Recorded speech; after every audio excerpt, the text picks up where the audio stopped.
I'm John Paul Flame, joined by Eric Bickle, Johnny Cake Sawville, and Jason Bishop. Honored to be joined now on the Mattress Warehouse hotline for the second time, joining the Junkies, Governor Larry Hogan, the 62nd governor of the state of Maryland. He's got a new book out called Still Standing, Surviving Cancer Riots and the Toxic Politics That Divide America. Welcome, Governor. Hey, good morning, guys. It's great to be back. Good to have you. With the book, I actually wanted to start with cancer. Everybody knows you battled it for 18 weeks and did chemo, I believe, for 18 weeks. I wanted to rewind to before that. Did you know you had symptoms? Like, what brought you to the doctor, and then what was it like when you got that diagnosis? You know, it was really kind of crazy. I had, I had just won the biggest upset in the country. I went in Maryland. We went to our first legislative session. Then I was battling the riots in Baltimore. We were on our first trade mission to Asia, and I was shaving on my last day in Japan. I saw this lump in my neck, in my throat, and I was like, well, it didn't hurt at all, but I was like, oh, that's kind of funny.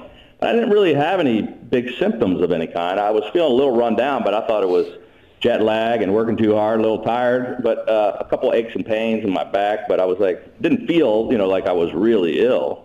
But I came back from that trip and went to the doctor, and they did a scan of my neck, and then they said, we want to do another one of your chest, and then a little lower. And these three guys walked in the room, doctors who I just met, and said, we got some bad news for you, Governor. You got very advanced and aggressive cancer that's spread all over your body. You had like 50-some tumors from my neck to my groin, and I had to immediately go in and start, 24-hour-a-day chemotherapy, which lasted about 6 months, and then another 12 months of chemo after that, maintenance. But I'll tell you, it was Father's Day weekend. It was Friday when I got that news, and first thing I thought of was, how am I going to tell my wife and my kids, and actually my dad, who was coming over. He was 80 at the time, but so how am I going to tell him? And everybody got to cry out of it. But then Monday morning, I had to tell all the 6 million people in Maryland who just had put their faith in me just a few months earlier. So, but I'll tell you, it made me a stronger person, and I realized what kind of struggles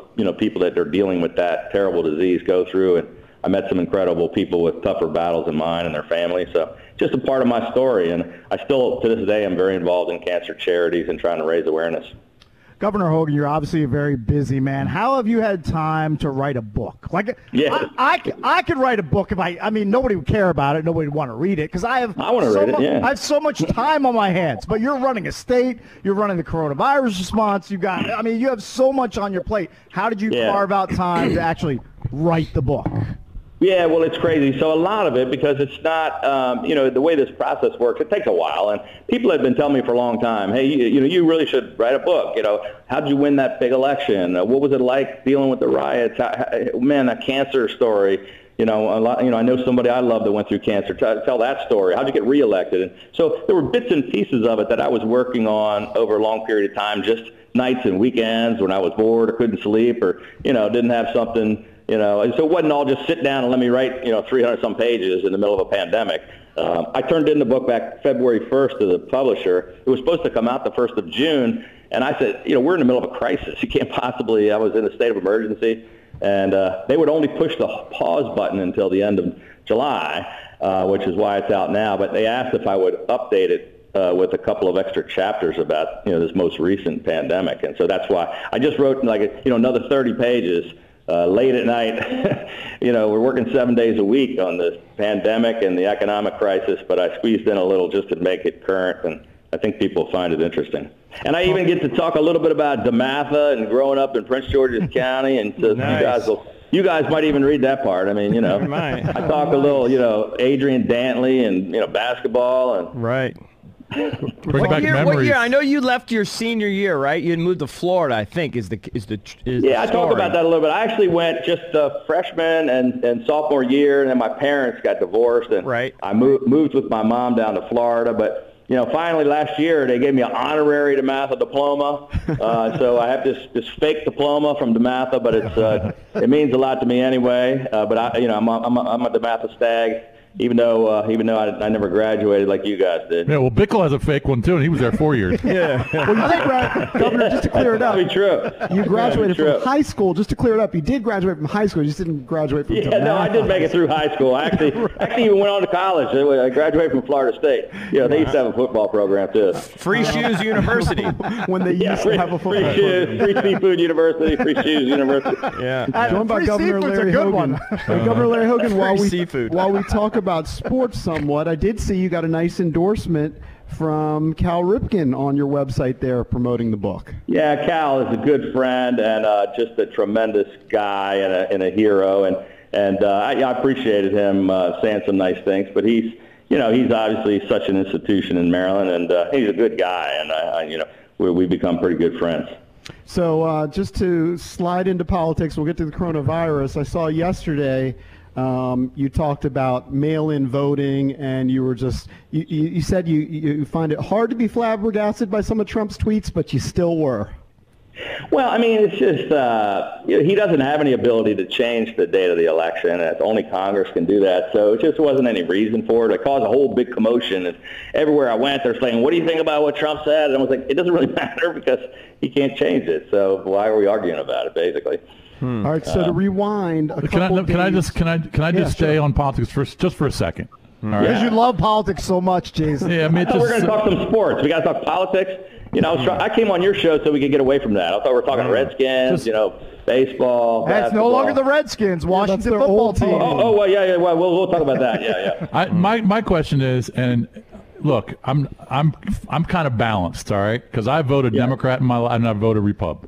I've been on both sides. But if Trump was touting, let's keep schools closed, let's shut down sports and all of that, everything that the Democrats are saying, what do you think the Democrats would be saying? Would Biden be saying let's open schools, let's open up your sports? Yes. That's a good point. What do you think would happen? Yeah, that's a great point. Some of that is true. I mean, look, I talk about. I'm just fed up with the whole political process, and there is a lot of divisiveness, and sometimes, I just want to work together. I don't care. I'm kind of a get to work and get things done kind of a guy, and I'll work with anybody to try to solve problems. But nowadays, it's just red versus blue.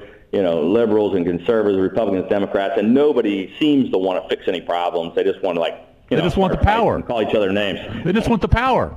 Yeah. Let me ask you this, Gov. I'm a law abider.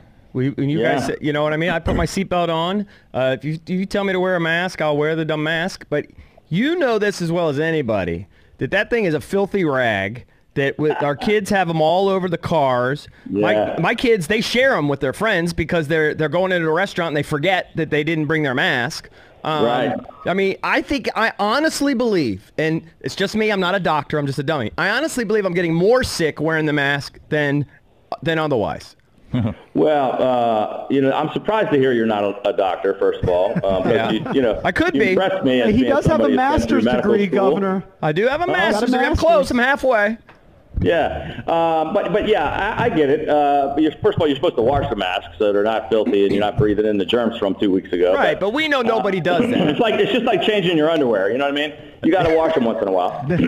But look, all of the Donald Trump, says wearing a mask is patriotic. He put the mask on every single day. We have these calls with the coronavirus task force at the White House, and you have the CDC and Fauci and Birx and all these people saying the mask is the most important thing. They came to us, all of our doctors, and said you can either close all the businesses, all the bars and restaurants and all the retail stores, or we can keep the entire economy open. We have 98% of all of our businesses open. And the only thing you need to do is get people to wear the damn mask.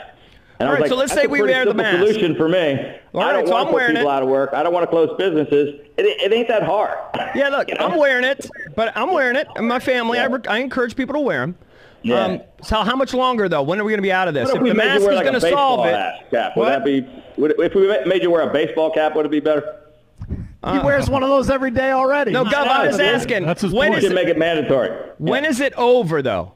When are we done? That's a really good question. I mean, we don't know. Unfortunately, we now have, I think, 21 states across the country that are kind of raging out of control. Luckily, we're not one of them because we've taken some pretty aggressive actions. But, this thing crosses borders. It doesn't stop at the state line. And it's not, we're not getting it under control. So it's kind of scary. I mean, right now it looks pretty good. We're in a lull in Maryland, and I want to kind of keep it that way. But I'm on calls with my fellow governors who are really having difficult problems with, 25, 28% infection rates, overflowing hospitals, thousands of cases every day, people dying. And we just don't want us to be back in that situation where we were, back in March and April. Well, here's a question for you. One more, JP. One more.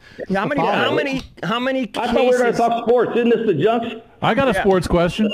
Go ahead. I quit. Go ahead. It's actually regarding the COVID. Yeah. Go ahead. Yeah, I want to talk a little serious about COVID too. So. Well, let me ask you this: Would you advise the University of Maryland and Coach Locks over there to have practices and to start their season when they are, planning on starting the Big Ten schedule? What do you think about the Terps? Yeah, so I talked with the president of the University of Maryland yesterday, and they have a really good plan, it sounds like to me. He was calling me to kind of update me on their plans. We're going to test. They're not going to bring all the students back on campus. They're going to try to do about 80% of their courses online. Of course, people are coming back for science classes or lab classes or things where you have to be there. It's different. So they're going to be able to space out and distance in the dorms and not have people packed into one room. I think they're going to have single room dorms and things like that. On the sports program, I mean, they've already been testing everybody and had them back on campus for quite a while. Sort of not quite in the bubble you have down in Orlando, but staying to themselves. The guys are not out partying with their friends. They're staying in one place. They're testing them regularly. They only had out of 200 people with the football program, they found 9 positive cases and isolated them. So I think they're working towards that, and I think that the Big Ten is supposedly going to make some kind of a decision, maybe as early as this weekend, Sunday or Monday, about what they're going to do. But I think they're working towards trying to figure out a way to get the guys to play. So that's what I'm hoping. Talking to Governor Larry Hogan, his new book is called Still Standing, available in all bookstores. Since you want to talk about sports, one of the big things we saw recently was Dr. Fauci's first pitch. How would a Governor Hogan first pitch look? Well, no offense to Dr. Fauci, who I happen to like and talk to quite often during this pandemic. I would say he should not quit his day job because I don't think he's going to get a pitching job in Major League Baseball. He's really good at the doctor stuff, but not so great at throwing out that first pitch. So, but you know what? I'll tell you, it's funny. I think I can probably throw a better pitch than him. But I've sort of avoided throwing it. They ask me all the time to throw out a first pitch. I haven't been playing baseball for a long time, and I've seen so many politicians go out there, and bounce it halfway the home plate or throw it up in the stands, and so I've been really careful to say I'm not going to go embarrass myself, Yeah, I was looking for video, and I think maybe did the first lady throw out the first pitch? I've been looking for. Well, yeah, what's really interesting. So I was on my way. This is a great story. I was on my way to Sarasota for they had a charity weekend. We had the whole weekend planned. I was going to throw out the first pitch for a Yankees game. There was raising cancer charities for kids. It was a country music weekend. I was on my way on the plane when we got the word of the first corona cases outbreaking in Maryland. And so I touched down in Tampa and ran full speed to the other end of the airport to catch a plane to come back. It was a giant U-turn. And I left my wife in Sarasota, and she filled in for me at all the events all weekend, and she threw out the first pitch. And I was talking to Brooks Robinson, who said, "Man, your wife has got a hell of an arm." apparently, she did better than me. Right. That's funny. Yeah, well, all right. So pressure-packed pitch. Yeah, she's pretty good. She's quite the athlete. But one serious thing I want to touch on, because I know a lot of your audience is younger guys, and one thing we're concerned about here in Maryland is our numbers are doing pretty well among people over 35, but they're skyrocketing among people under 35. And so we right now have our infection rate among 35 and younger is 75% higher. 56% of all of our new cases are under 35. And the bulk of our new hospitalizations, which are up 28%, are people under 35, which is a total reversal of what was going on earlier. At the beginning of this, it was all people in their 70s and 80s, and they were coming from nursing homes. and now it's not. It's people in their 20s and 30s. But so isn't that better, Gov? People ought to be careful, Isn't that better? Listen to them. What's that? Isn't that better, though, that younger people absorb this because they do better, so the hospitalization isn't as meaningful as it was earlier where our older people were being slaughtered? Yeah, well, no, it is. It's good news, but it's not great news. I mean, the bad news is people are getting really sick, and they're sick enough to go in the hospital. I think we have, close to 600 people in the hospital right now. It's a lot lower. They're surviving. They're not dying, but they're in the hospital for 10 days on oxygen and taking all kinds of it's not the fun thing to do. For sure. But most of them also tend to have a lot of issues. Obesity is a huge issue in our country. It tends to be the number one thing. Like, I don't think we're talking enough about that. Was that a personal dig when you said? No. I can look in the mirror. I mean, I need to lose 10 pounds. Who doesn't need to lose 10 or 15 pounds? But I mean, we should be talking more about that. We should be building our immune systems. We should be losing weight. We should be getting fitter. We should be getting our vitamin D. We should be taking our vitamins. Nobody talks about that. I feel like I should go work out as soon as I hang up. Yeah. At least work on that opening pitch. Yeah, work on my pitch. Hey, Gov, let's keep it light for a second. October 3rd, big date in Maryland, the Preakness. What are we going to see as far as, I know it's a ways off. No fans. No fans. Completely fanless. A few VIP fans allowed. What's the Preakness going to look like in a few months? It's a really good question. It's kind of like we're trying to figure out, look how the start of Major League Baseball has been. They had some plans. They're starting to fall apart a little bit and crumble. They're trying to figure out a way to keep it going. We don't really know what football looks like, right? We're trying to see if we can't figure out a way to play not only college football but professional football, and then so the Preakness is sort of like that a little further down the road. We pushed it back to October, hoping that would be beyond the crisis. Sadly, it looks like this is going to continue into the fall, and it just depends on kind of where we are in the fight. I think. I mean, if we look right, if in October, if Maryland looks like we did back in April, or what Texas and Florida and Mississippi and Arizona and California look like right now, then you probably don't have any fans there. But if we continue to beat this thing down and stamp it out, and we're making real progress. And it's possible we still have to be, I'm sure, distanced and not going to be packing them in the infield probably. What are the rules? Used to getting drunk in the infield. Right. But you might be able to see some people out there, watching the race. Maybe some VIPs. Maybe I can get one of you guys in. There you go. What are the rules on youth sports right now in the state of Maryland?